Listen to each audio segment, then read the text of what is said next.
കരിയറിലെ ഏറ്റവും മികച്ച കാലഘട്ടത്തിലൂടെയാണ് നടൻ ഫഹദ് ഫാസിൽ കടന്നുപോകുന്നത്.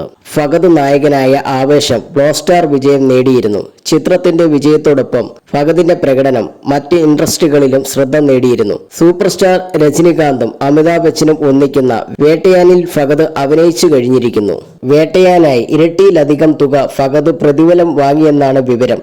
TJ നാനവൽ സംവിധാനം ചെയ്യുന്ന വേട്ടയാൻ രജനികാന്തിന്റെ 170ാമത്തെ ചിത്രമാണ്. വലിയ ബഡ്ജറ്റിലൊരുങ്ങുന്ന ചിത്രത്തിൽ വൻ താരനിര അണിനിരക്കുന്നു. ഫഹദും രജനികാന്തും ആദ്യമായി ഒന്നിക്കുന്ന ചിത്രം കൂടെയാണ്.